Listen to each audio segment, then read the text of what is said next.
The Green Bay Packers have won the Super Bowl. The Packers' all-time leading scorer. A game winner for Mason Crosby. It's time for the Mason Crosby Show with Mitch Nellis, presented by Verizon, the #1 network in Milwaukee, on 1250 AM and 105.7 FM The Fan, powered by the Potawatomi Sportsbook, and on the free Odyssey app. It is the Mason Crosby Show, live from the 1250 AM 105.7 Wisconsin Sports Radio Network studios, powered by the Potawatomi Sportsbook. Tommy Wirtz in for Mitch Thunder Nellis. You heard him earlier today with Josh Albrecht, but as well joined by the Packers' all-time leading scorer, Mr. Mason Crosby. Good afternoon, Mason. Good afternoon. It is 12-2 with the Mason Crosby and Tommy Wirtz. We are going to be crushing it. But, we are a little disappointed because those Brewers did fall to the mighty, mighty Dodgers out there of L.A. I'm not happy about it. I'm not happy about it. I thought they battled. Honestly, it was a great game. That Freddie Freeman home run, like the highest home run in the history of sports, like it looked like a pop-up. Yeah. And the thing just carried. So we're going to dive deep into all that. We got a great lineup for you today. It is Tuesday. For some reason in my mind, it feels like later in the week. I'm getting on a plane to come up to Wisconsin and have a fun few days up there. But it feels like a lot of weight from this week already. Yeah, Monday and Tuesday. I mean, playoff baseball will do that to you, just right? Heavy. It's such a long game, but you're so dialed in the entire time. We'll talk about it. We have Ken Belson coming up, from the author of Every Day is Sunday, later on at 12:20 today. Andrew Bandstra, newly appointed sports director of Channel 3000 now, up in Madison. We'll talk some Brewers and Badgers with him. Mitch Nellis to join us at 1:20 as we'll recap some football. Our picks are official now. Mason, you might want to get off by that time because you're not going to like the results. I'm not very good the last couple weeks. But the Milwaukee Brewers taking on the LA Dodgers in game 1 of the NLCS. And honestly, from a baseball fan perspective, that game was awesome. That was a fantastic game. And the Brewers, you would love to see them come out triumphant, but Blake Snell had other plans. I mean, I don't know if there's many things better in baseball than when a pitcher is just absolutely shoving on the other side. To be honest, the Brewers, not a lot of competitive at-bats as well in the game, but man, no one was going to get in Blake Snell's way, it felt like yesterday, Mason. Yeah, he had a really good outing. I mean, honestly, the Brewers pitching staff had a great outing as well. Oh, yeah, I mean, it was just one of those games. It was just kind of a back and forth pitching duel. But Snell, I mean, there was one point where I'm pretty sure they said, didn't he throw 15 or 20 breaking balls, like off-speed pitches in a row? I think in the 6th inning or the 7th inning, it was 13 pitches. There was no fastballs the entire time. They kept waiting and they kept loading up for him. Yeah. I felt like Brewers were just ahead of every pitch and chasing some. Honestly, it's like he threw some pitches that they were good pitches, but guys were chasing. I mean, Yelich chased so many breaking balls, underneath the zone, just swinging before that thing even had a chance to develop. It wasn't really close on a lot of it. Snell, the other thing is that if by next year every pitcher doesn't have a stupid little note card in their back pocket, that was annoying. Every time, his little peek. That was annoying. I think personally, it was a tough move, man. To be able to okay, I'm going to throw this pitch. Who's up to bat? Let me look at my card. All right, I'm about to get your right here, right after, and it worked every time, right? I mean, he faced the minimum. But why was he doing it He was almost doing it every pitch, though. I mean, it wasn't just every at bat. I felt like he was always peaking every time. Imagine if you have the answers to the test, man. You're not going to only look at it for one question. You're looking at it the entire time. You're going to make sure you don't get any wrong, and that's exactly what he did. Wrong. No, it was not. Blake Snell was phenomenal. 8 innings of work, just 1 hit, 10 strikeouts. I'm surprised they didn't send him out there for the 9th. I know he was at 103 pitches, but it sure felt like the Brewers were not going to get anything going against Blake Snell as long as he was in the game. In the 9th inning, it got interesting. Now, I will say this, before we start talking about the bottom of the 9th inning, if they avoid that top of the 9th inning, we're not talking about the bottom of the 9th inning at all in this game. And you could say that for a bunch of different events in this NLCS Game 1. But to say, hey, Bryce, you got to wear that. Hey, how about we also don't walk the bases loaded if you're the Brewers in the top part of the 9th inning? That was the difference in the game, too. And there was a really interesting topic that was being discussed on the morning show on what would have been a different instinct from Bryce Terang if that run didn't come across in the top of the 9th. Would Bryce Terang have that instinct to stay in there, wear it, if the game was tied, as opposed to if they were losing in that game? Maybe, but yeah. Like if we're going to, okay, do you want to talk about the top of the 9th, or do we want to go to the bottom of the 9th and just honestly talk about that we can just talk about that inning in general. So like, yes, Uribe didn't have his stuff, right? Like it was not a good outing for him. The Dodgers were able to get something done, get those runs or get that run, get up 2-0. But then, they got out of it. All right, you're down 2.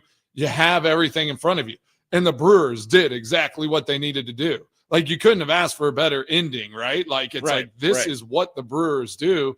They give themselves a chance to win, and they've come through more often than not. So if you can keep a Dodgers team at bay like they did, and then give yourself a chance to win at the end, I feel like that's a pretty good recipe to go out and win a 7-game series. But yes, if we're going to go right to Bryce Terang's at bat, like I love Bryce Terang, everything about him. And I know he's like, I'm avoiding this pitch at all costs because I'm going to get a hit and I'm going to win this game.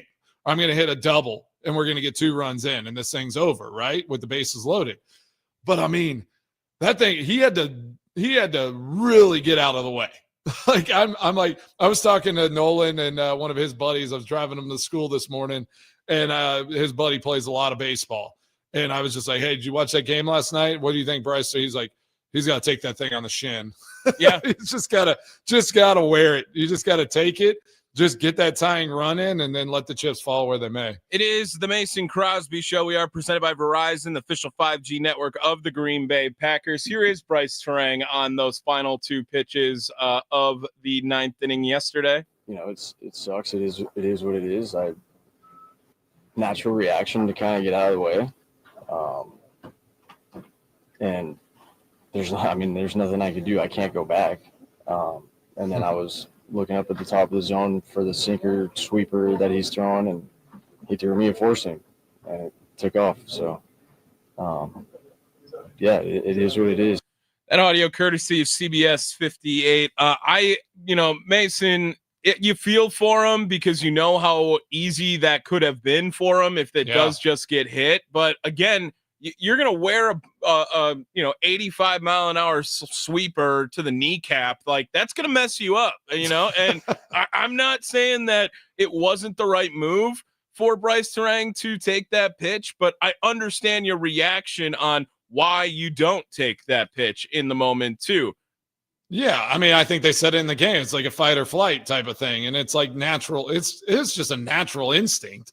In that moment, you're not just like, oh, man, if anything comes inside, I'm leaning into it and taking a hit here, just letting the ball tag me. So I think his natural instinct is just avoid, stay alive at the at-bat, and with a guy that hits the ball the way he does, he's just confident that he's going to get the bat on the ball and give himself a chance and give this team a chance. So, you brush it off. Like his mindset's exactly that. He's just like, I can't take it back. I avoided. I should have hit that. I should have let off on that last pitch and not swung at it. But I was expecting something else. Good on the pitcher. And that's the game of baseball. That's sports, right? It's like you expect something. You're anticipating it. It doesn't show up. You swing, and then you have to move on and go to the next one. Luckily, they get to reload tonight. And they got Peralta on the mound, and they got, they got everything in front of them. And so I think, I don't think this team is anything that we should be worried about. They just need to get that offense back cranking. like they did at times throughout the season. I mean, like they did in the NLDS early on. They just need to get those bats hot again. Well, and when the back has been against, like in these must-win games, they've come through in a lot of them. And I completely think that this is a must-win game. You don't want it. You got 3 straight in LA split at home after this, and you're going to have to win one in LA at this point now, too, if you want to get back to Milwaukee with the win today. I will say we did get to witness history yesterday on the weirdest play of all time. Set up for 2. And Muncy skies one to center field, hit well. This one's got a chance. Freeland going back to the wall. He leaps. It's in and out of his glove, but he caught it. And now chaos on the bases. Might have a play at the plate. The throw. Not in time. No, he's out. He's out. It's a forced play at the plate. And he is out. And then William Contreras, the ball player Bill, just has the smarts to run to third and tag him out. Well, it made sense why he would do that, right? You say, "Oh, it's a great play," but if they realize that if Bill realizes that, oh, that was a force out at home, well, there's 2 guys standing at second base. Yeah, like exactly. Someone's they were all gotta just be standing around at third base, and really, like, it actually saves the Brewers that Sal Frelick didn't rob the home run, and it bounces off the wall in that scenario. Exactly. And it's one of the craziest things ever. And I'm sure you saw this, but in case you didn't, like, technically in the books, that goes as a grounded into double play. Because is that how it because there goes? was 2 force outs on the base paths. Yeah. So technically it's a 404 from the foot wall grounded into double play. And what a relay from Joey Ortiz and Sal Frelick. I mean, to be able to get the ball in at that moment too, that was insane. That 404 feet away, they beat a guy who started 90 feet away at third base. I understand everyone was confused, but when you have those moments, and I talked about that, where people, considering the magic the euchre magic people keep claiming on this season, I was waiting for one of those moments in the postseason before I would say, like, all right, there's a lot of things going Milwaukee's way. That felt like one of those moments, and they were unable to capitalize on it. Ball going through his glove, hitting the wall, him still just like able to catch it, even though it doesn't, count as a fly ball catch, and then just getting it home before the runner's able to get home. Like, that's crazy to get a force out at home off the wall. And then Bill just doing his thing. And the Dodgers, a great baseball team and a savvy, smart baseball team. The fact that they stopped running the bases was crazy, right? Like, it was just, they were all just standing around. So great play by the Brewers. Wish it would have ended up with a win. Oh man, we got something from the Nicolay Law Fan Talking text line. I don't know if you saw that. I was going to read it right after you. Go ahead. Yeah, and if you got anything, bring it to us. 414-677-1250. The 414 didn't put a name on it, but why does everyone on the station sound so stupid today? If Terang takes a ball off the kneecap, he is done for the season, maybe part of next season. Remember, Yelich fouled a ball off his kneecap and fractured it, and finally is healthy. Yeah. I was trying to tell you that I understand and sympathize with Terang, and I still think that you can feel like you think Bryce Terang would rather not chance it right now. Do you think as a lefty, if he had like turned instead of jumped out of the way and takes one off like the butt or the something thigh, like that? Cheek. It looked like it was going right at his back kneecap, to be honest. I know, but that's just because he opened and then he had to like fly out of the way. So I mean, it was weird. Yes, I agree. Like, right. You don't want to take a shot and get hurt. I'm just like, could we get a little graze on the shin or something? The competitor in Bryce Terang is not going up there trying to find a way to get hit by the pitch. So I understand why his brain wasn't in that mindset to get hit by the pitch. And no competitor is saying like, I'm leaning into this, especially a great batter. Right. If it's somebody that's like coming in, and you just haven't had any good at bats, all postseason or even like during the season. And it's just like, hey, I'm gonna take one for this team. You're crowding the plate and you're turning your back and taking that shot, right? But yeah, Bryce Terang is all confident that he's going to get a hit or at least get the ball in play and force the Dodgers to do something with it. So no, never. I'm not saying at one moment that I think he should have just, sold out and taken the shot wherever it might fall. But, it would have obviously made it much more interesting had that ball, grazed him.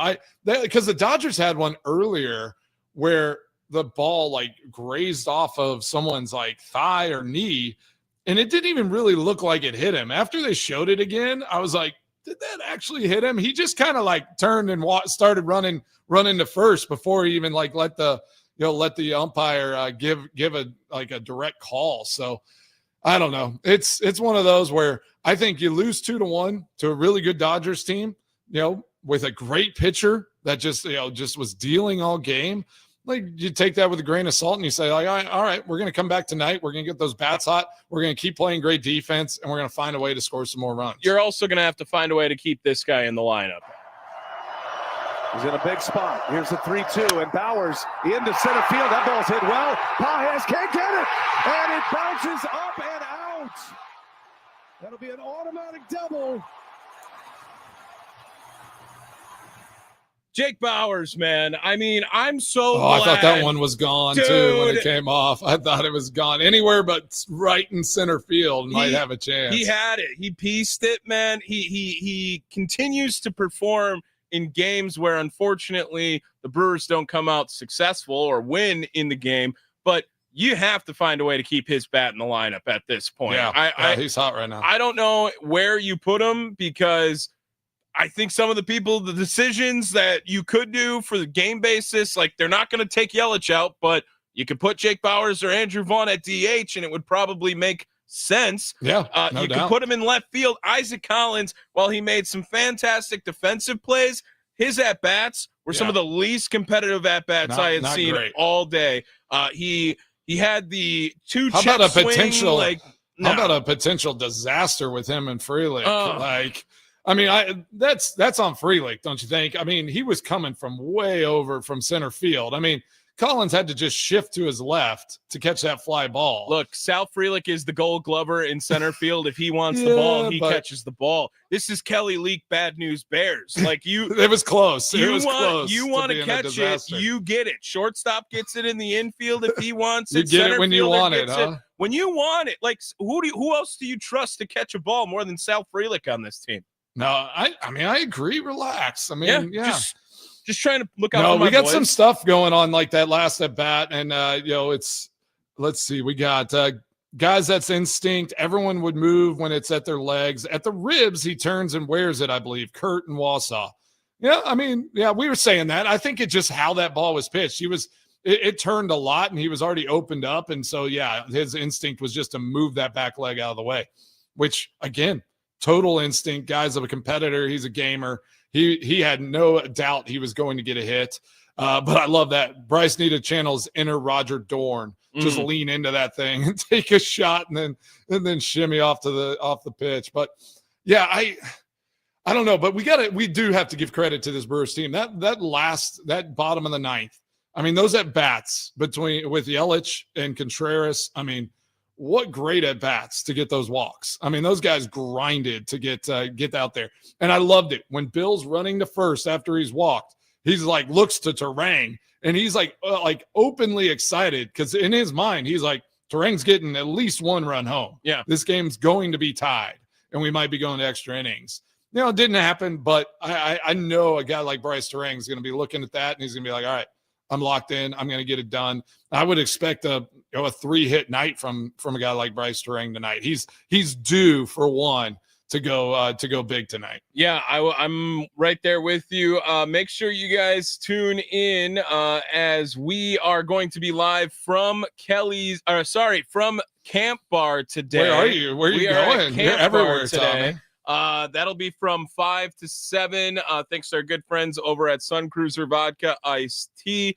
Should be an awesome event. Can't wait. Getting ready for game 2. Must win, if you will, for Milwaukee before they head to Los Angeles. First to 4, and there'll be 3 in Los Angeles after this. You got to win a road game if you are the Dodgers. Now you got to get one back if you are the Brewers. Coming up, We're going to talk to Ken Belson of the New York Times, author of Every Day is Sunday, to talk a little bit about his new book coming out in regards to the giant steps the NFL has taken since the early 90s and what it is trying to become today. That comes up right after this. It is the Mason Crosby Show. We are live from the 1250 AM, 105.7 FM, The Fan, Wisconsin Sports Radio Network studios, powered by the Potawatomi Sportsbook.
Welcome back to the Mason Crosby Show. Tommy Wirtz, Packers all-time leading scorer, here with you live from the 1250 AM 105.7 Wisconsin Sports Radio Network studios, powered by the Potawatomi Sportsbook.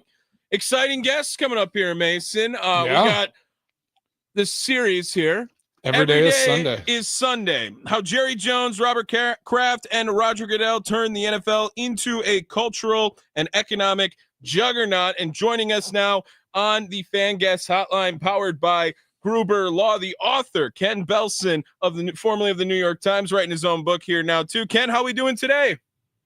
Good. And I'm still at the Times. Still at the Times. Yeah. It's okay. Good. Making sure that we're still there. Well, Ken, we have the book in copy here. We just got it, I believe, yesterday. I believe the official date is today. Did it come out? Is that what it is, Ken? Yes, you're one of my first interviews. Thank you. That's awesome. Yes. Love to hear it. Well, I mean, what went into writing this bad boy here, Ken? I look, it's about 300 pages. You got some great reviews on the back of it here. Can't wait to dive into it. But what was some of the inspiration to write this book here about every day is Sunday?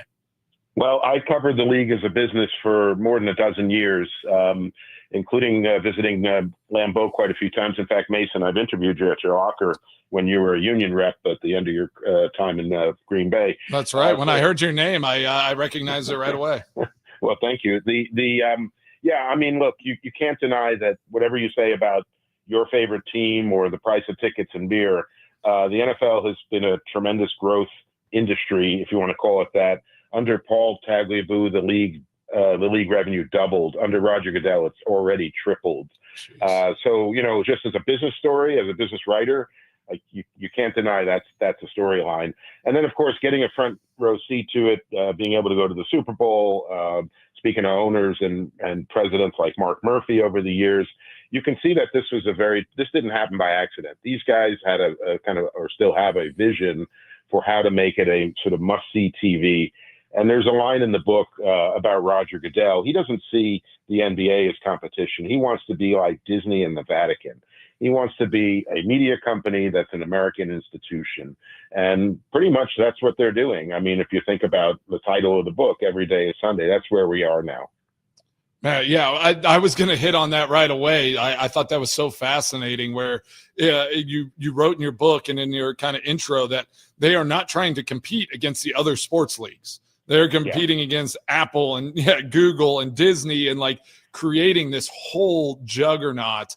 And I know obviously Jerry Jones has been outspoken about if the Cowboys aren't getting attention, I'm going to like stir something up to make sure people are watching and focused on the Dallas Cowboys. So in your experience talking to the different owners, Roger Goodell, all the like who in that space is the most candid with what they say, like kind of the most of a like open book, if you will, whenever you had those conversations while you were writing this?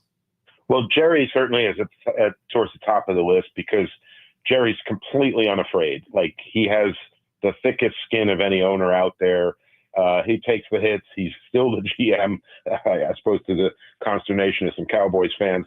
And he is just constantly selling the chapter on on Jerry Jones is I like to stick that Cowboys peanut butter on everything, and that's kind of how he operates. But Jerry is really at the far end of the media spectrum.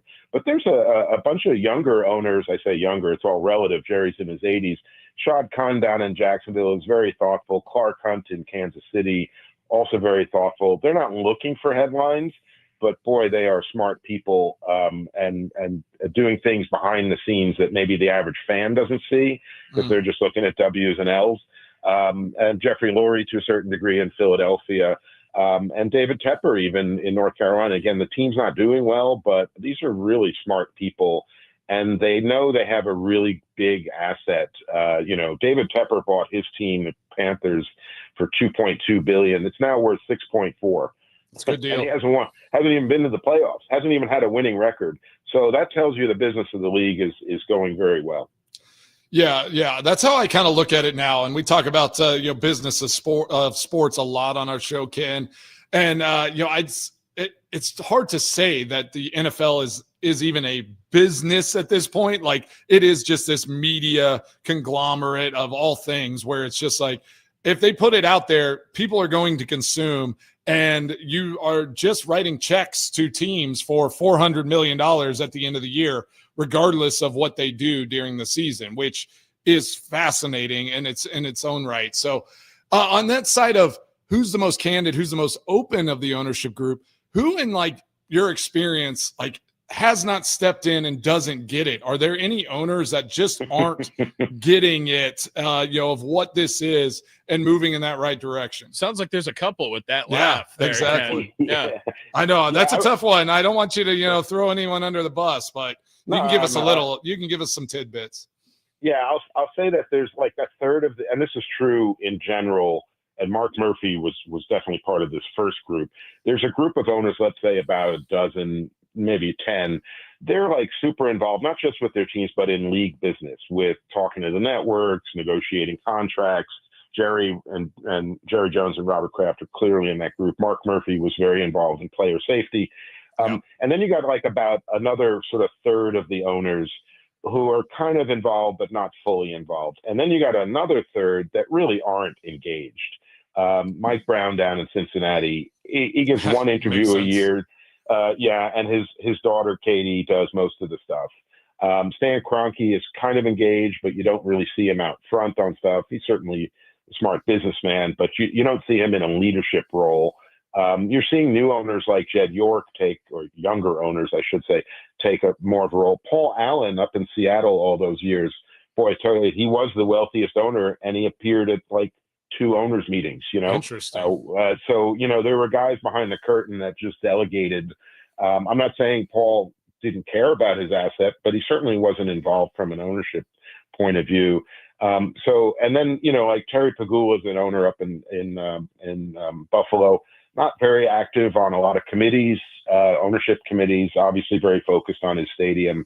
So there's a lot of guys in the middle, Dean Spanos in LA, who are kind of more in that middle sort of get along group. And they leave a lot of the guys who roll up their sleeves. Arthur Blank used to be a guy who was very active. That sort of dozen in the front do a lot of the heavy lifting. Man, yeah, no, I totally agree. I think you can kind of see it too with how like teams operate, which teams are pushing that envelope and trying to continue to push that brand forward, and the teams that are just kind of moving along and taking those checks and enjoying what their investment has allowed and afforded them. I do think influx of new ownership is good into a league like this.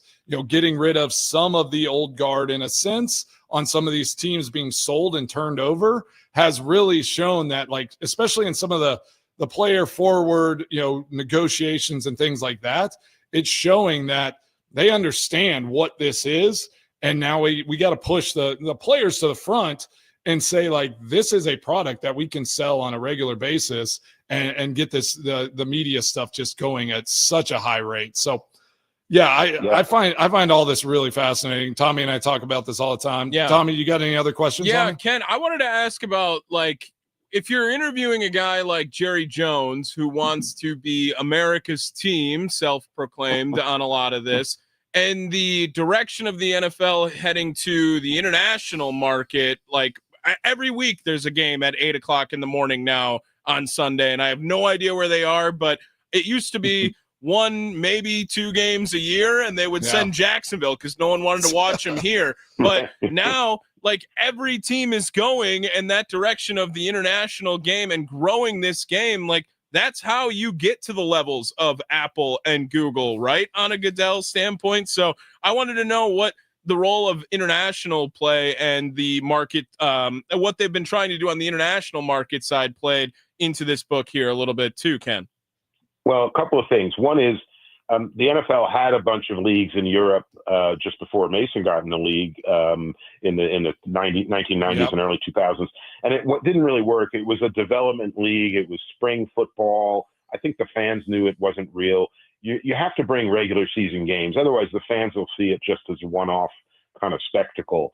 And the amazing thing to me is the NFL has been doing this so deliberately since 2007 was the first regular season game over there. And they've added games, 1 a year. Originally, it was just 1 a year, and then it kept going. And then they started requiring teams to go. And now you're in Spain and Dublin and Berlin this year. So now, where are we now? 15? No, we're at 17, 18 years since they started. And the NFL can do this because it's already on top. It has deep pockets. It wants to make sure they're not just entering markets just to have a game. The game doesn't matter. People can watch it. They want to make sure that flag football is there first, or they have local sponsors lined up, or a local media deal lined up before they just show up in a market.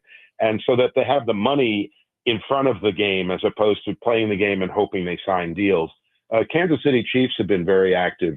Mark Donovan, the team president, told me they already have €1.5 million in sponsorship money out of Germany. Well, of course, they're the Chiefs and they're Patrick Mahomes. That's a lot of money, right, on the margins. They're also investing $3 million in marketing. So they're not in the black yet, but they're playing the long game. The other thing worth remembering about not just the NFL, but all the leagues, is the demographics of America. We have a slowing birth rate. We're still growing, but we're not growing as fast. And that means fewer kids down the next decade or two. So where are you going to find it? You're already kind of saturated on the media side. You have fewer kids coming up. You got to go overseas. And that's where this is kind of being driven. And I think we'll see, I guess next year we're going to see a game in Australia. I pity the teams playing because that's a long haul. But they're probably building into the preseason where that break week is their travel week and they can, kind of get used to the time zones.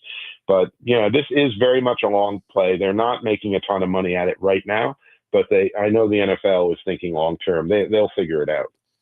Man, Ken, I got so many questions for you, but I do want to ask one because I've pondered this a few times in my own brain. Do you think or ever foresee like a division over in Europe where you have 4 teams that are stationed, whether expansion or teams move over there, where they actually are located in Europe? And if you go and play those teams, you travel and you play 4 games over in Europe at some point. Do you ever see anything like that happening? It's going to be a while. Two reasons. One is for every new team added, you dilute the share of the TV money for the other 32. Yeah. So if you're an owner, let's say you're Mike Brown in Cincinnati or any owner, right? You better make sure that the 2 teams or 4 teams that enter the league that dilute your share of the money are paying extraordinary franchise fees to get in, right? You're going to want to offset that.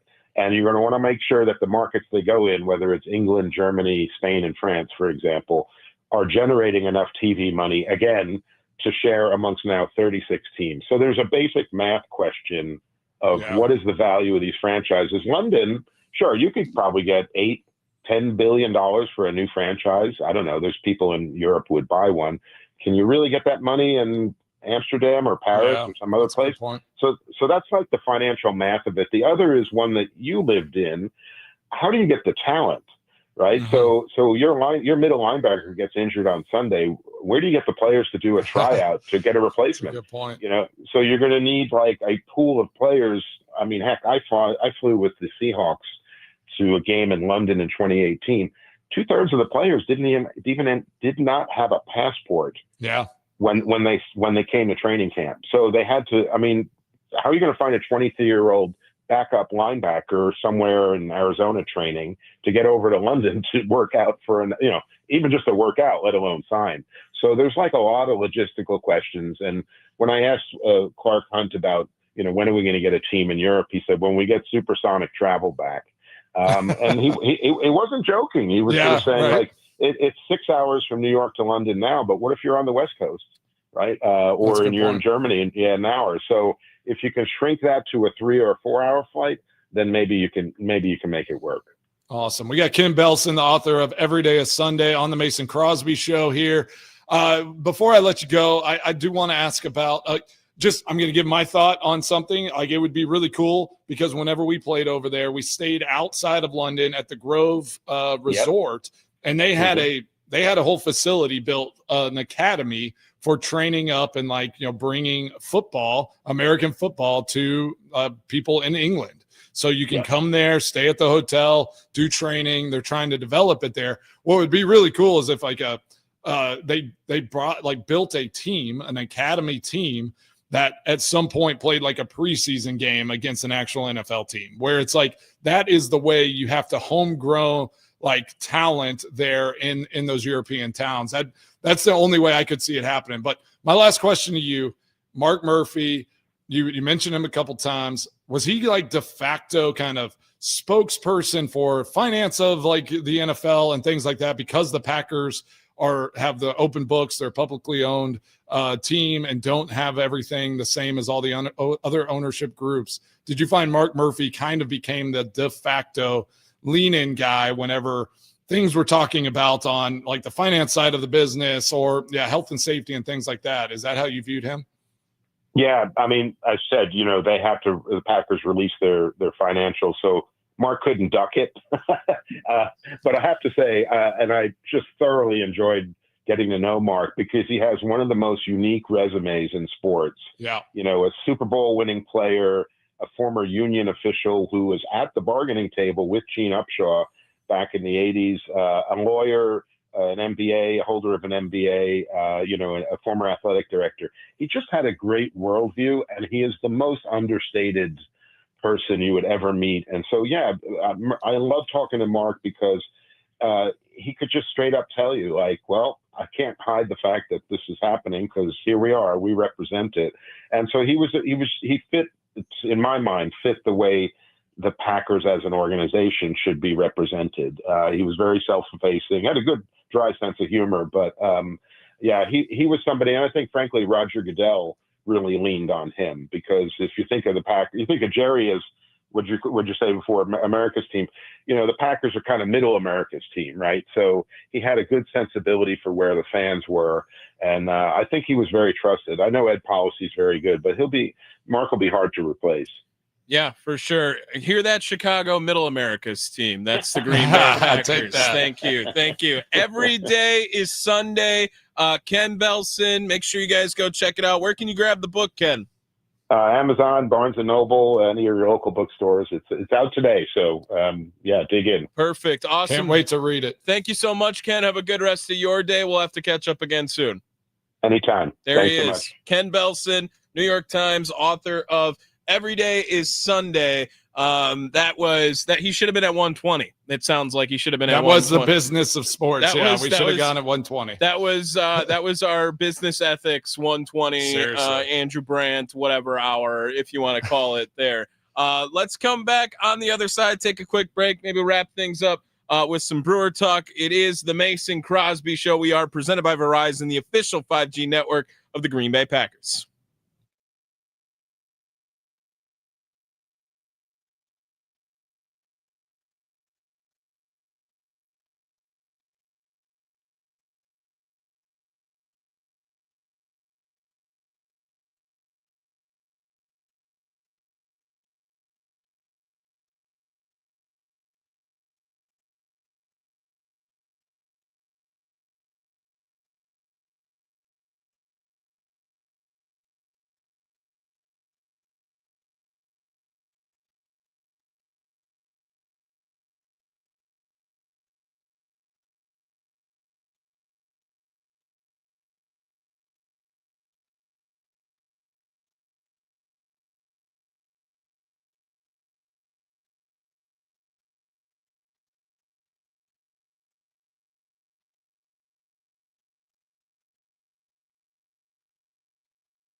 It is the Mason Crosby Show. Tommy Wirtz, Packers all-time leading scorer. Thanks to Kent Belson for just popping on right there.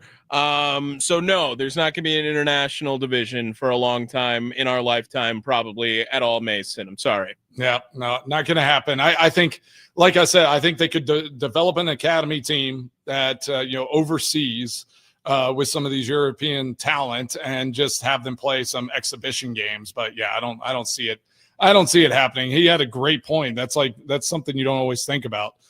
Just getting the talent if you have injuries and all the things that happen in professional sports, just to have that talent pool to be able to get them there and get into a game. Like think about Haversick coming in for the Packers. Like if that happens in your team in London, you just go and get somebody. I'm sure they could find a go kicker. Find someone off the pitch. Yeah, they got a kicker, no problem. Yeah, you just go get somebody off one of the soccer clubs. Do they know a guy how to read a shell 4-3 defense or whatever? Like then yeah, but kicking a ball, anyone can do that. Anyone can do that. Anyone can. Yeah, I'm not worried about it. You make so many good points. It's kind of ridiculous. So. It's just what I'm here for, to do that. We got Andrew Bandstra coming up at 1:00. He'll talk a little Brewers, a little Badgers with us. I did see another business of sport type topic in regards to, did you see that James Franklin's contract actually allows him to look for other jobs if he is terminated, and if he is getting less than $8 million, or I think it was $8 million a year from a place, Penn State will pay up to that $8 million mark. So if he gets a job in broadcasting or at another university, he will, no matter what, he is making $8 million a year or more if the other university is deciding to pay him for that time. Yeah, I mean, at the end of the year, if the Badgers move on from Fickle, they offer him $150,000 a year. Super easy deal. Just man. Come on in, let's get this thing going. You remember that there was a lot of Wisconsin recruits that were going to Penn State. Like, you want to recruit the state better, bring in James Franklin. Yeah. It sounds like he's got a deal. He's got it all placed out for us. I was talking to somebody yesterday, and we were kind of spitballing with like this Tennessee Titans opening, and I just like top of my head, little Mike McCarthy action. I kind of was thinking could be a good fit here in old Nashville. So, maybe he's just poised, trying to get his daughter there to play for the Badgers volleyball program. Maybe old Mike McCarthy is just waiting. He moved back to Green Bay. He's just waiting for his time to go and be the Badgers head coach. It's done such a great job with Bill Belichick moving from the NFL to the college football. Could you imagine Mike McCarthy on recruiting trips? It just does not sound like something he would want to do. He's like a personable guy, though. Like, he likes to sit and hang out. Like, Belichick's just a mean old troll. Yeah, ogre. Well, Mike's going to be like, let me see your hands. I want to see how. Yeah, it would just be ridiculous. Yeah, just be like how do you tell his stories about Pittsburgh? How do you eat this fences? bowl of hot dogs and mac and cheese? I want to see what's going on over there. Exactly. With how you do that. Yeah, I think it'd be fun. He'd love going to people's houses and hanging out and just having a beer with them. Yeah, a beer with the child. Yeah, not with the child, with the parents. Yeah. Relax. Okay. Well, I don't know. I mean, it is college sports now. Anything goes. So. Yeah, actually, that's kind of crazy, right? Is that you can make millions and millions of dollars for this university, but if you touch a Miller Lite, it is over. Right, it's over for you. That makes not do crazy. That. Yeah. Man. It is the Mason Crosby Show. We are presented by Verizon, the official 5G network of the Green Bay Packers. Andrew Bandstra, Channel 3000, our guy out there in Madison, newly appointed sports director. I didn't even know of that. He was like, I'm so busy with all this stuff. I was like, dude, I didn't even know. Congrats, man. Like, that's awesome to have you. Man, I love Andrew, but he's probably going to give like a real positive spin about, this Badgers team. I don't think so. I think he's going to be ready to light this thing on fire. All right, let's light it on fire. He's also big into this Brewers game right now, Brewers team. Let's light it up. So Andrew Bandstra coming up. We'll talk some Brewers, talk some Badgers before we get to some Packers talk over on the other side at 1:20. It is the Mason Crosby Show. We are presented by Verizon, the official 5G network of the Green Bay Packers. We are live from the 1250 AM, 105.7 FM, Wisconsin Sports Radio Network studios, powered by the Potawatomi Sportsbook. When we come back, we'll be joined by Channel 3000's Andrew Bandstra right here on the Mason Crosby Show. Wow, what a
A Super Bowl champion. The Green Bay Packers have won the Super Bowl.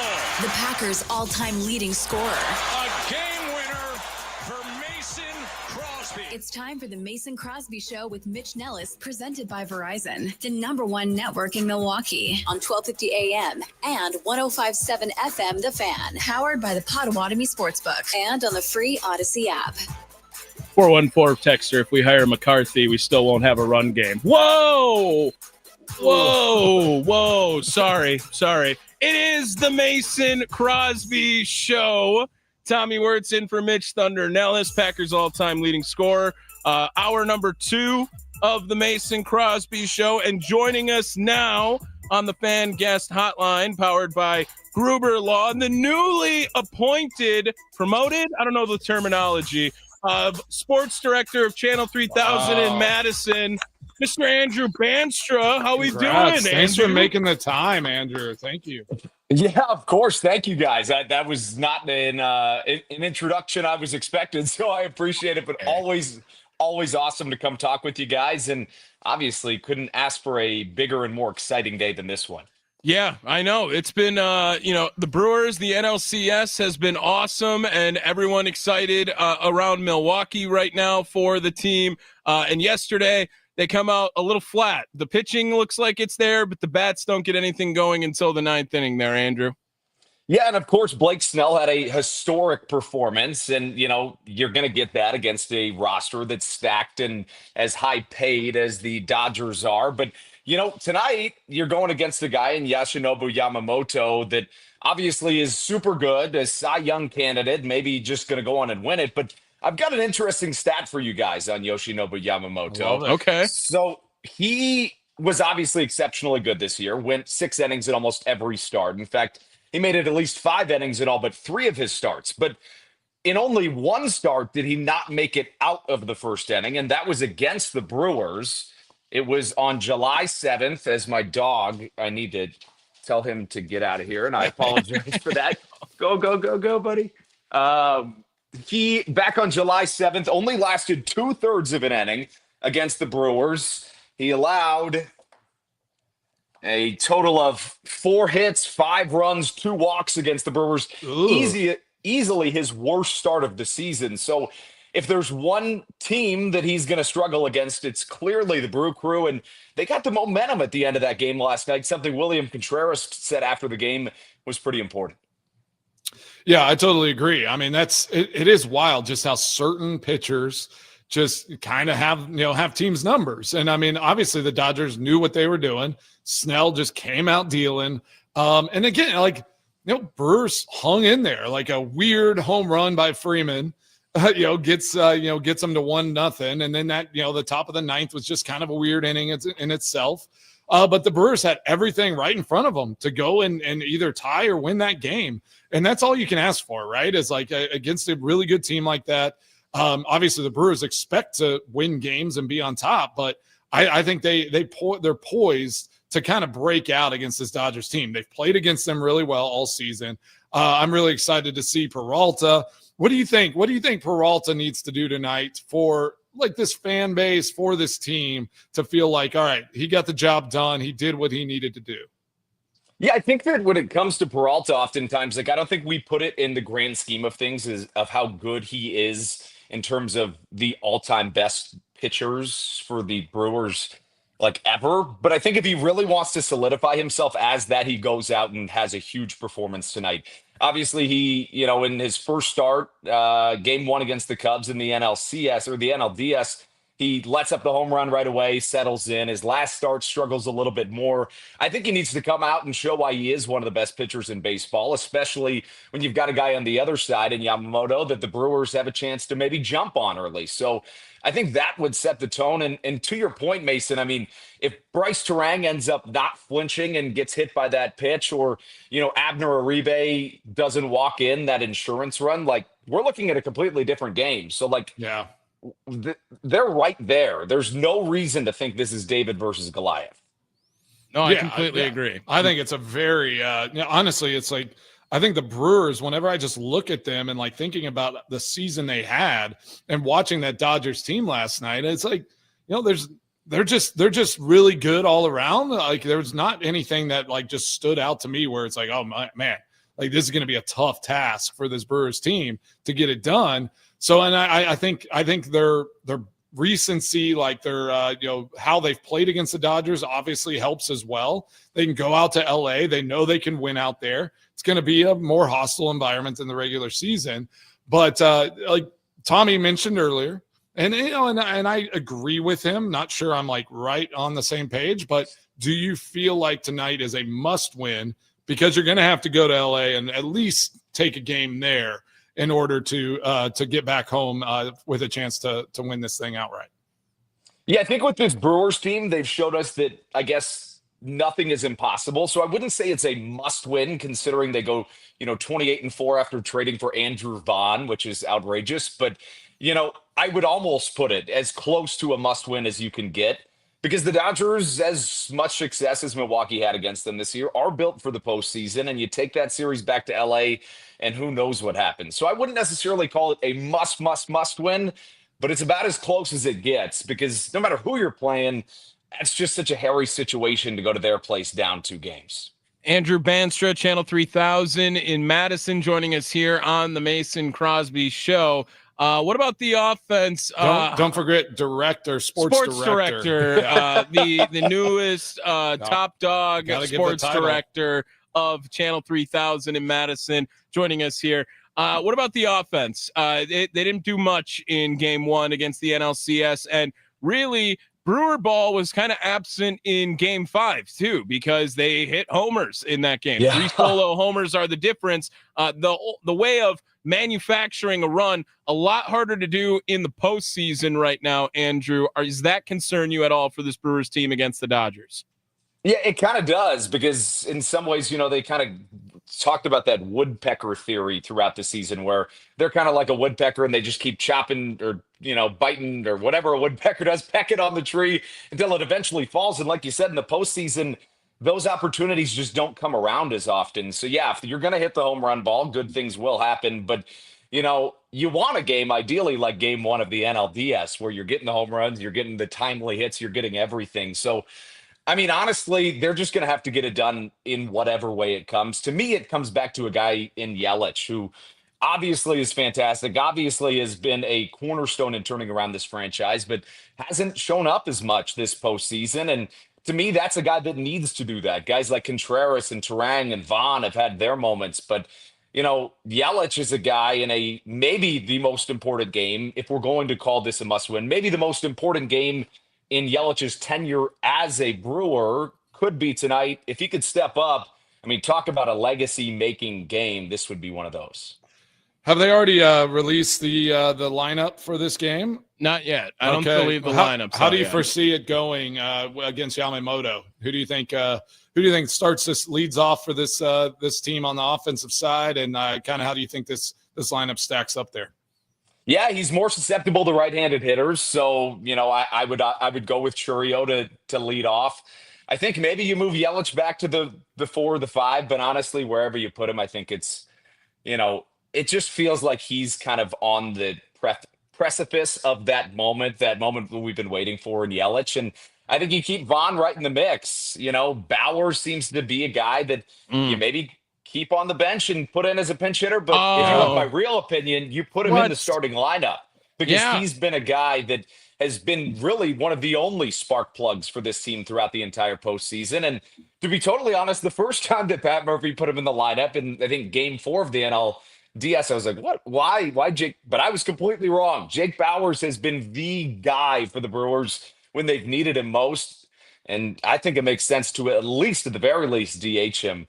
If you can find a way to get him and Vaughn both in the line. He thrives off you haters. He does. I've been on the Jake Bauers #1. Like he's been my guy all year. So relax. What? Whoa, Mason Crosby, Mason Walker Crosby. All right, you can't just jump on the Bowers train whenever he's having a good postseason. You're so wrong. You're so wrong on this. By the way, everyone will prove you wrong that works with us. Every single person that works with us. It does not matter. Jake Bauers has been my guy for the entire season by far.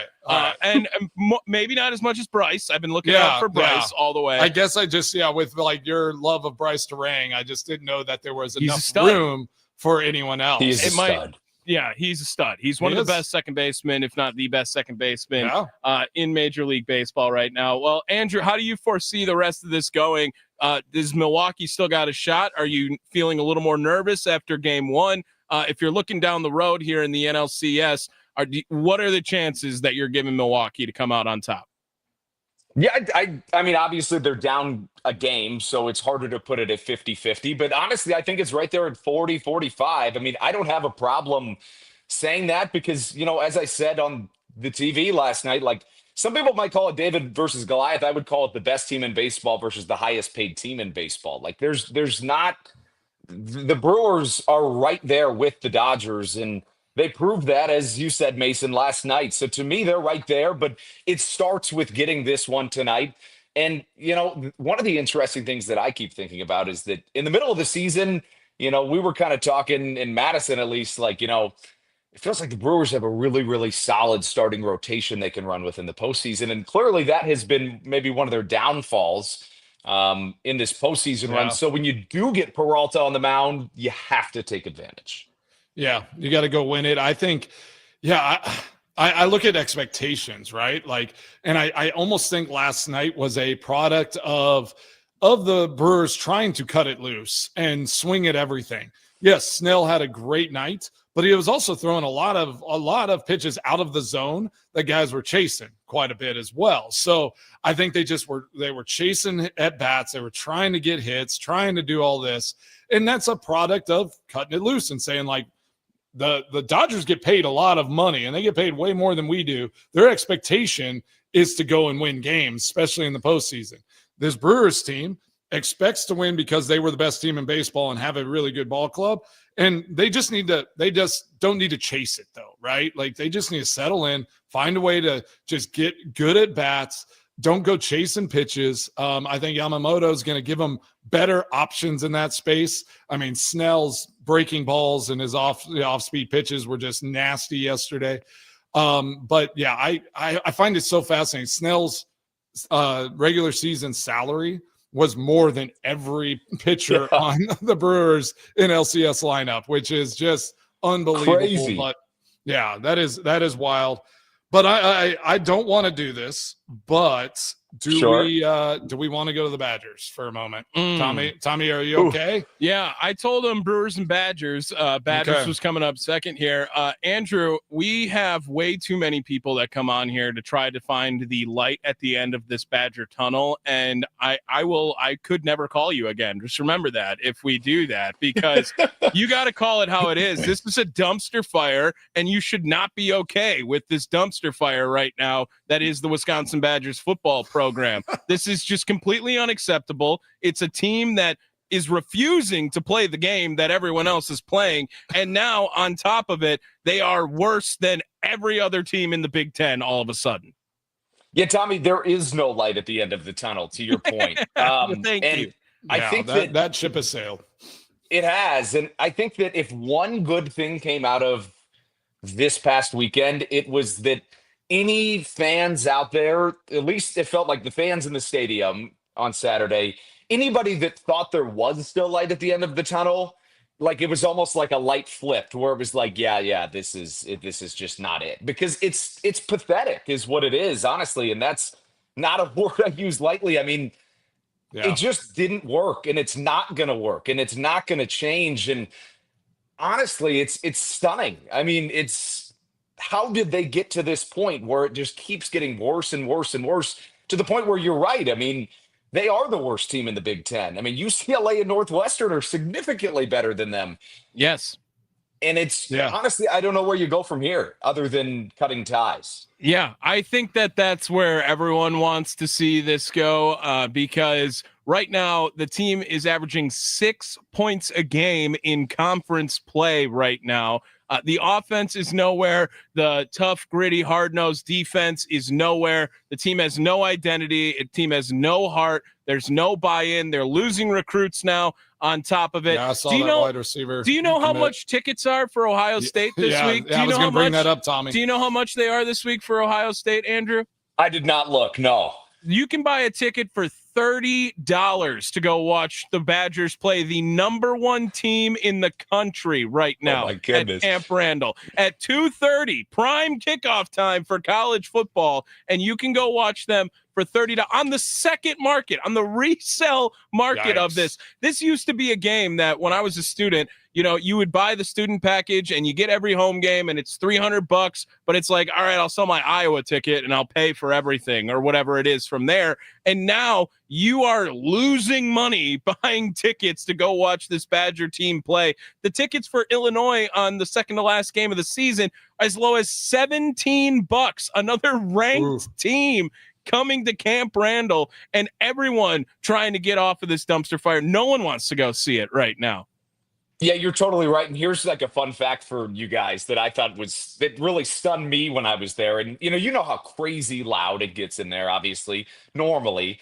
On Saturday, the only cheers that I heard and the only way I knew what was happening in the Brewer game, because you don't really get any reception in there, was because the only time cheers would happen in the crowd is when the Brewers scored in Game 5 of the NLCS or the NLDS. I'm 100% serious. And they didn't even put it up. For the first long time, everybody on the sideline was trying to figure out like what's everybody cheering about. And eventually we kind of coordinated it like, oh, they scored. There were certain people in the crowd that had like Brewer fans and Brewer flags. And the idea you would bring those to a Badger game was, anyways, that tells you everything you need to know, is that was the only cheering going on. And, after the game, Fickle talked like a guy that knows he's out. I mean, I've been to a million press conferences of his. I was stunned when he opened it by saying, I apologize, basically to the fan. He didn't say to the fan base, but he just opened it by saying, I apologize. And I just apologize to the locker room. And, I'm dumbfounded and all these things. And it's like, that's.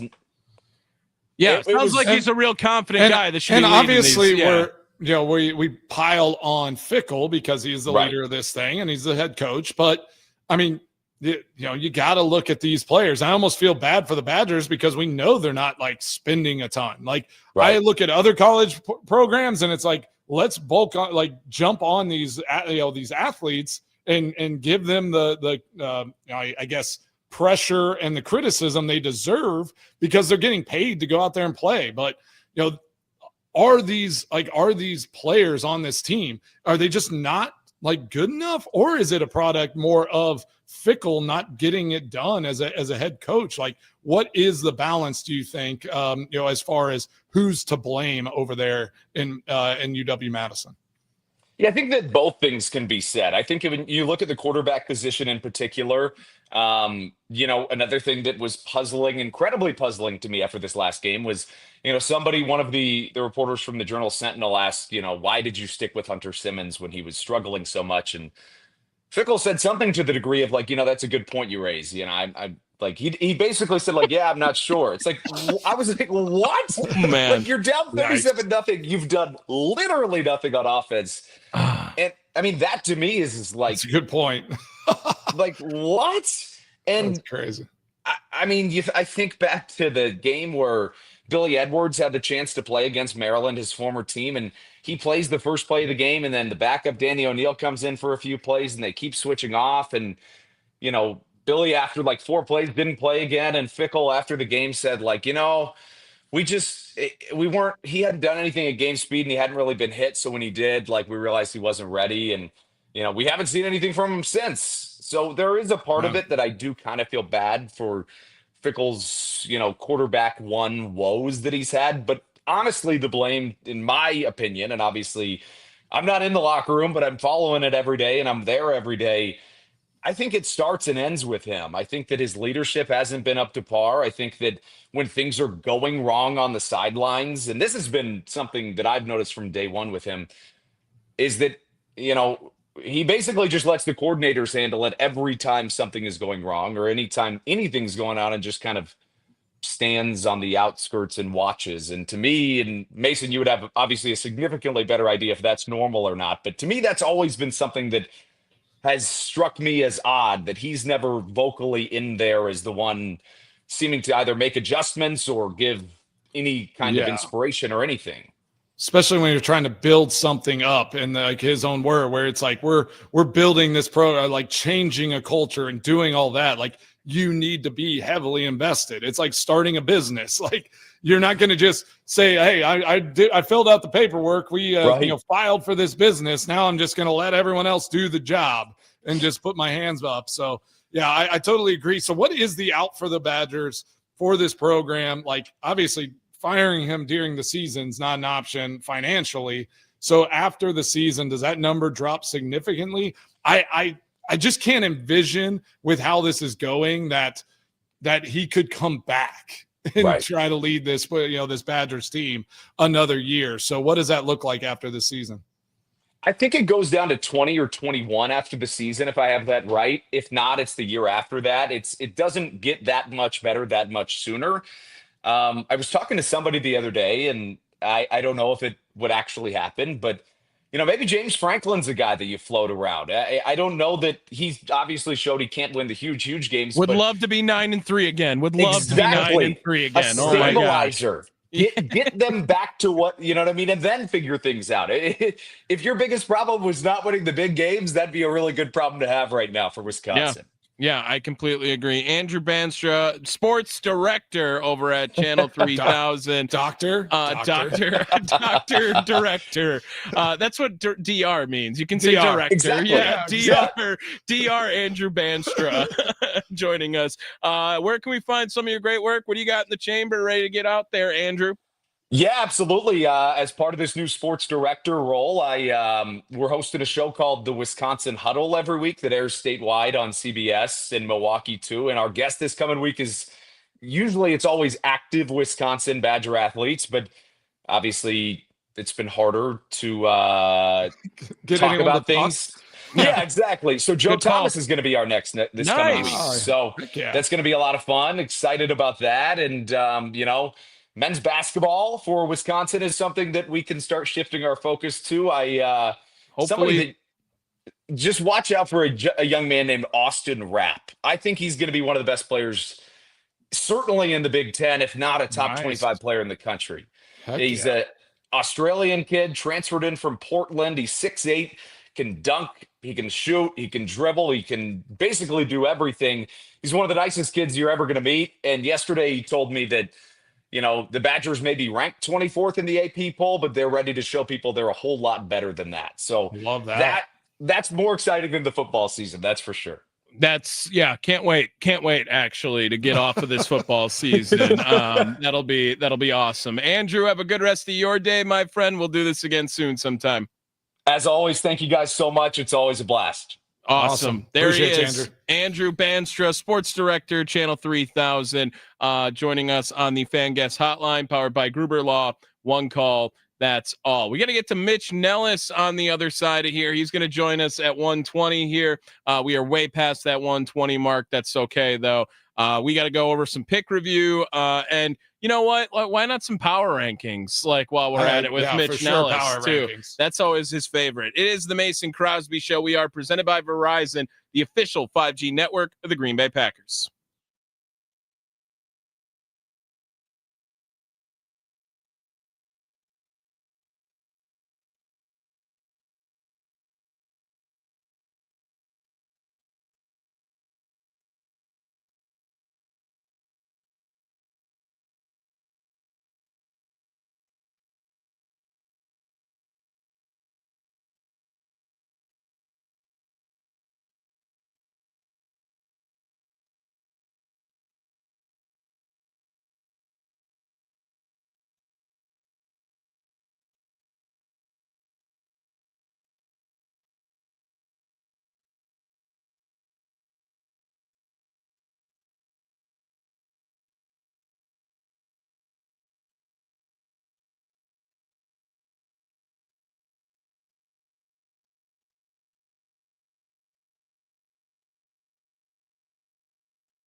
Welcome back to the Mason Crosby Show. Tommy Wirtz in for Mitch Thunder Nellis with the Packers' all-time leading scorer. But however, on the Fan Guest Hotline, powered by Gruber Law, I guess it is Mitch Nellis joining us here on the Mason Crosby Show. What's up, bud? How we doing, Mitch? I guess. I don't feel like I'm on the guest hotline. I feel like I'm on every hotline. I feel like I'm Tommy Wirtz these days. You are the hotline. Yeah, working every day all the time. By the way, I don't like this whole I can't hear music thing.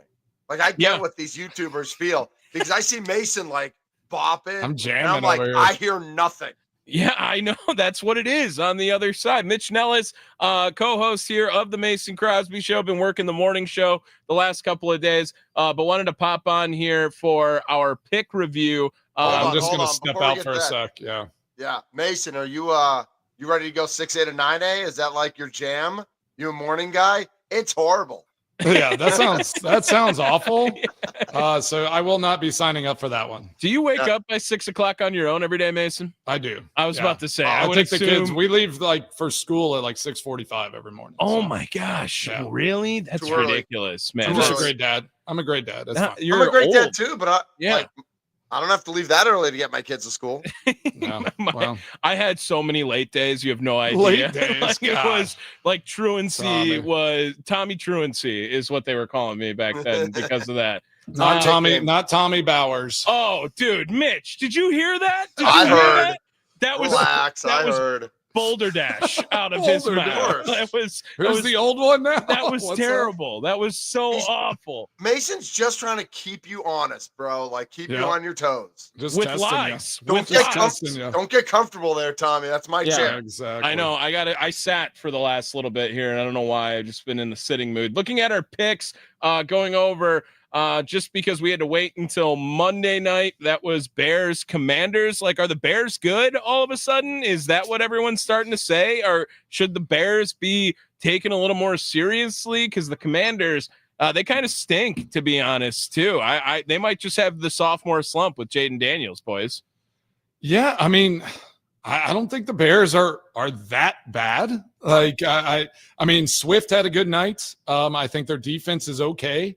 I don't think they're going to compete with the Lions and the Packers right now, but I do think the Bears are like a decent team at this point. Looking at the NFC North, I mean, it could be they're going to be competing with the West, I guess, for trying to get 3 teams into the playoffs. Yeah. I think they're gonna be right there. So yeah, I think it's fun. I love when all the teams in the North are playing better ball. Like, even if it's the Chicago Bears, but it just makes it more exciting. And then it makes it even more exciting when you just beat them down because they think they're better than they are. And then you show them who the class of the NFC North is and just take them down twice a year. Yeah. Yeah. I like, we're looking at that all 4 teams are over 500. I like looking at the 4 teams that only have 1 loss in the NFL right now. The Colts, the Buccaneers, the Steelers, and the Packers. Those are the 4 best teams in the NFL right now. Like, what? Why do you think? All right, I'm going to do something, Tom or Mitch. The power rankings that our friends over there at the letter company put out. They have Tampa Bay at 1, Detroit Lions at 2, which I don't quite understand with like how they've lost here the last couple of weeks. Bills at 3, Colts at 4. Bills? I would put Colts over the Bills right now. Was that after last night? After last night, the Bills can't be 3 anymore. That's it. They got them at 3 at 4-2. Yeah, after losing to the Falcons. No, got the Eagles at 5 and the Packers at 6, which I don't understand. But I like it. Like, what isn't that like? Isn't that fun? Hungry. It's like like keep them hungry. Like, stay disrespected. You disrespect me all day, baby. If Aaron Rodgers taught us anything, it's that chip on the shoulder. That's right. Yeah, and the 1-loss teams, as you just mentioned there, I love what Tampa Bay is doing right now. I really you guys do. Love Baker. You guys Baker is great. How can you not? I mean, that 30-9 thumping of the Niners is pretty solid. He doesn't have weapons. All of his guys are down and hurt. Well, his top 2 at least. Agbuka now gets hurt too. On top of that, he hasn't had Godwin all year, and Mike Evans is, I mean, almost as old as Mason Crosby. So like, just go if we're throwing shots everywhere like that, we're gonna find ours here. All of us had the Commanders to cover 4.5. The Bears ended up winning outright in the game. To look at the season standings now here, Tommy wins the week 3-2 from our picks. Mitch Nellis 2-3. Mason Crosby putting up 2-8 over the last 2 weeks here. Bad ball. All right, indeed. Refocus. It's early. Refocus. It's early. Yeah. Refocus. I just slid down the power rankings a little bit, but I'm coming back. Yeah. I just needed a refocus. A tie to top, Tommy and Mitch 15-16, while Mason Crosby sits in last place 14-17. Why was this so much easier last year? I mean, like last year we were so good. We were a lot better. We were so good. The NFL is elite. Like it's just every week is different, right? I mean, you never know who could have predicted the Colts to be 5-1 this year. We ate at the end of the year in bowl season. The college football playoffs, we all went like 9-2. Right. We crushed the college football. Made a good run. So looking ahead now, if the Packers are number 6 in the power rankings, and I don't have it right in front of me here, but the teams that were ahead of them, we've heard all of this, and after the Bengals win, again, it just felt like we were looking for maybe a little more. Like I understand a win's a win in the NFL, but to have that like edge or it factor, whatever it is, quite frankly, the teams above them, I don't know if I see it out of any of them either, right? Just like not in the NFC. The Colts, Tampa Bay. Tampa Bay has it. Tampa's in the conversation for sure. Detroit, though, I would put the Packers over Detroit and the Eagles. You got to put them over to Detroit because they beat them. Like I don't understand that. Like I don't understand that. Like, how do power rankings work if you're just like, all right, we're weekly ranking these Our teams? Rankings is opinion. It's just opinion. It's just stupid. Would they be? And the Eagles got thumped by the Giants. I know, but they are the defending champs. Yeah, but you got to drop them off. You got to drop them down. Would you put the Packers at 1 if they would have won the game over Cleveland? If they were 4-0-1 right now, would the Packers be the number 1 team? Yeah. Yes. No losses. Yeah. Yeah. Probably, right? I mean, it's the Cleveland loss that drops them so far down and the collapse that came with it on top of it. Now, Green Bay, they're going to be competitive throughout this whole year. They're going to be a playoff team. There might be 4 teams from the NFC North that make the playoffs this year if everything goes well. They're awesome. Yeah. Go ahead, Mace. No, I was just saying that's awesome if that happens. I was going to say, so if you look at the point differential, which I don't know how much, let's see, the Seahawks and the Lions are both plus 49. Okay. The Packers are 29. The Patriots are 30. The Rams are 30. The Broncos are 35. The Colts are 78.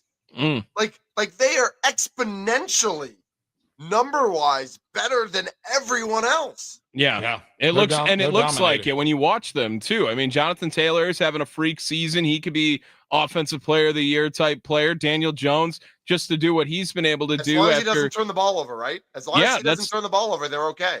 And his job's not in jeopardy after Anthony Richardson doesn't know how to work an exercise band and now broke his eye bone because of it. Goes on IR from literally IR. Oh god. Nice job, Mace. Nice. I will say this, the one thing you have is your athleticism at the quarterback position, and that might have been the least athletic looking thing is if you are the guy who just too strong, I guess, or is the trainer, equipment staff fired who didn't check the band beforehand? I mean, those bands should be able to handle a lot of resistance. I bet you it slipped under his foot. I mean, did it not snap? Well, I don't know. Does that create enough force to then hit you? Much. Right. Yeah. I feel like it has to get untucked or whatever it is. What are you doing? I guess that it's just power. It's just raw power. He's got cleats on and he's just grinding. That thing just snapped on the cleats. Oh gosh. Mitch Nellis, you're going to be attending game 2 tonight. I was there last night. At game 1, and you said you had some comments on Bryce Terang with his avoidance or non-avoidance of the ball in the 9th inning. What do you got on that? Well, before we get there, Mason, you love your wife, right? Oh yeah. Love your parents. Yep. Love your kids. Sure thing. Do you ever get mad at them? Do you ever disagree with them on things though? For sure. So we can love Bryce Terang and also just be a little disappointed that he didn't lean into it and or that he swung at ball 3 last night, right? Both of those can be true, right? For sure.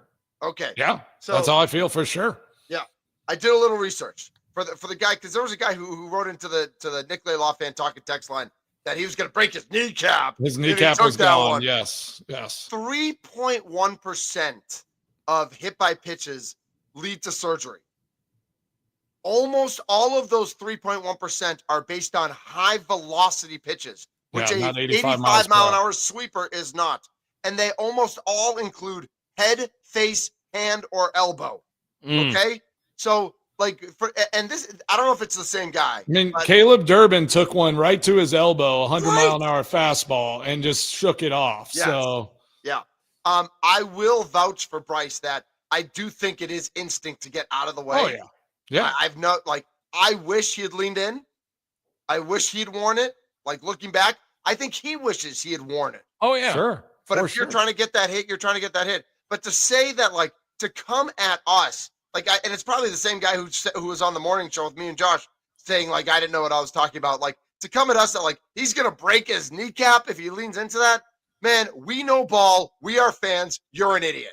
I don't want to. I didn't want to say that you need to hit. There's so many other factors in that game, right? Where they had one hit up until that inning, right? Like, you got to take the run if it's there with the bases loaded. I get it if there's one man on, or there, even if like you got a guy on first and second, you maybe don't take that hit, right? Like, and you don't like get hit by the pitch, and you're still stay at bat. But with the bases loaded, down one, I think you take the hit. I get it. I'm sympathizing with that. Yeah, it is instinct, and there is way more to be upset about throughout this game than it would be Bryce Terang needs to wear it in the ninth inning. Maybe find a way to get another run to come across, get some pop back in this lineup, and how about foul off a pitch? Yeah, right. Like Blake Snell. That was what they did not do last night, that they've done all season long. When they couldn't even touch Snell. Yeah. Right. They couldn't even touch him. They've done that against everybody. They fouled off pitches. I will say I was more upset with Bryce about that third strike, that swing, than I was about not getting hit. I agree. That was surprising with how good he is at the plate, that that he would swing at that ball. I do wonder if it got into his head that I could have gotten hit, and then it took his focus off just for a millisecond, and that's all he needed to get out of his head. Yeah, I completely agree. Mitch Nellis, thank you so much for popping on here. You want to do the leadoff show again? Yeah, we'll talk today? We'll talk on the leadoff show. There's a chance I make it there by Murph at 4:00. It's kind of up in the air if I'm going to make it to the park in time. But if not, I'll definitely talk to you on the leadoff show. Mason, good to see you. Can't wait to see you on Friday, if not sooner. Yep. Heck yeah, buddy. Yeah. I'm glad you got to pop on your own show here. I know. I miss you guys. 6 a.m. is stupid. Yeah, I know. We'll get you back. Take a nice nap and get ready for a big Brewers win tonight against those pesky Dodgers. There he is, Mitch Nellis. Thank you so much, Mitch. I'll talk to you later. Thanks, guys. There he is, Mitch Thunder Nellis, joining us on the Fan Guest Hotline, powered by Gruber Law. One call. That's all on his own show. He was a guest, so good for him. Yeah. Coming back, we got to get your extra points, Mace. Yeah, and I don't know, I might just riz and razz you the whole time. Riz me is different. I'll than give razz you the riz. Me, what's the riz? The riz is like woo. You are trying to like swayed me to you in a. I might do way. that too. Oh, okay. I might try to persuade you to my thinking, and then just razz you the whole time. All right. It is the Mason Crosby Show. We are presented by Verizon, the official 5G network of the Green Bay Packers. Mason's extra points, which are different than field goals, coming up next. Thank you.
What's on Mason Crosby's mind today? Now I'm thinking. It's time for Extra Points, powered by the Potawatomi Sportsbook on the Mason Crosby Show with Mitch Nellis. Tell me what's on your mind. On the Wisconsin Sports Radio Network. Did that change a little bit? 100%. Yeah, 100% it did. Threw us Yeah. off. We both Yeah. like our Yeah. faces. All right. Nice. Good work. Good work. Yeah. So I was thinking we haven't done it in a little while through 6 weeks of the NFL season. I just want to, rank the NFC North quarterbacks. Oh, okay. Yeah. So I'm going to go Jordan Love. I think he's the best quarterback in the North right now. Yeah. Then I would go Goff. Then I would go Caleb Williams. And then whoever the Vikings throw out there. Yeah, Carson Wentz. Yeah. Carson Wentz is 4th, JJ McCarthy 6th. And I still think Caleb Williams is Just really skip 5. bad. Yeah. But yeah, like I just whoever is going for the Vikings, he's better than those guys. Yeah, I think that makes sense, but I just think I do think the Lions have looked a little more impressive this year than Green Bay in certain games, but I don't think it's because Jordan Love's play has affected much of it. His interceptions this year, it's a tip ball in last week's game. Yeah. And then the one against Cleveland, as he's throwing it, he knows damn, I just threw a pick. Just a couple weird ones. Right. Yeah. I do think Jordan Love's play has been phenomenal right now, and I am excited. And I wish he would not have those Luke Musgrave throws where you're wondering where were you going with that. But when you can come back and answer back with those Matthew Golden throws, all right, I'm all the way back in. So I think that's the right list. I don't think I have much discourse on that. How close is Caleb Williams to Jared Goff in your mind? Gosh, I'm not real high on Caleb Williams. So I think Jared Goff is, I think it's Jordan Love and Goff, our tier of their own. Yeah. Right at the top. Yeah. No questions asked. Caleb Williams and everyone else is they're just trying to figure out where they're going to fit in. And then again, I think Jared Goff and those Lions, completely different team, home and away. Yeah. And I will say Jordan Love obviously had a good day against the Cowboys. Kind of, not much, a stinker, if you will, I guess, against the Browns. So I think this is a big week for Jordan Love. If Jordan Love goes down to Arizona, dominates on the road, just has a really solid game against a pretty good defense there, against the Cardinals defense, I think then he just solidifies himself as one of the best quarterbacks in the NFC right now. Well, I think that really the two guys that I feel are playing better than Jordan Love right now, just in the NFL, I point to Baker Mayfield. I point to Drake May. I feel like those two guys Drake right May's now, playing well. They've looked awesome, and no one probably predicting that to be on the short list of MVPs right now, but it's one of those two guys. And if Daniel Jones is going to lead a team to 5-1, he's got to be doing something right, I think, during that line. But I think Jordan Love is playing closer to the top than he is to the middle of quarterback play in the NFL. And he's definitely a top 5 in my list and in the NFL for sure right now. And I would say Baker Mayfield just being that guy, right? He just does all of those things that can get you in trouble, but also whenever he's rolling, he's a guy that's unpredictable. You don't know what you're going to get all the time, and he's going to just find ways to make plays. He's a Brett Favre-esque type of quarterback where it's he's going to scramble around and he's going to fire one 40 yards down the field that makes no sense, and then expect one of his receivers to make an awesome catch. So. What about Bryce Young right now? He's kind of got the Panthers grooving a little bit. Panthers are 3-3, which is I mean, Rico Dowdle has been unreal since Chuba went down. But another guy where a lot of people ready to just give it up on him, and he's finding a way to get himself back into the mix. That's true. Yeah, Bryce Young playing well. Dak Prescott is having a fine season as well. But that Cowboys team is just night and day different from home and away. They're just a completely different team depending on where they are in their schedule. Yeah. Sorry, I lost you for a second. That's all right. You're back in. You're back in now. We're here. That's gonna do it pretty much for the Mason Crosby show. Anything else? You're off tomorrow, right? Yep. Just jumping on a plane. Going to be there in Milwaukee tonight. Staying over there. Appreciate y'all over at Potawatomi, always putting me up and letting me have a nice place to sleep. And I cannot wait to be in Wisconsin for the next few days. Just having a good time. Playing Black Wolf Run tomorrow. Yeah, I don't know where that is. I'm sorry. Yeah, it's in Kohler. It's I would have guessed Kohler. I would have guessed. The Mason Crosby Show, presented by Verizon, official 5G network of the Green Bay Packers. Don't forget, we got the leadoff show on the road at Camp Bar starting at 5 o'clock today. Steve Sparky Pfeiffer coming up from 2 to 5 with Wisconsin Sports Daily, as he is down at Rally House, I know, as well. Enjoy the off day, Mason, and we'll talk again soon, my friend. All right. Talk to you on Thursday, I guess. Yep. Appreciate it. Thursday. Later. It is the Mason Crosby Show, presented by Verizon, the official 5G network of the Green Bay Packers. We'll talk to you tomorrow, Milwaukee. I was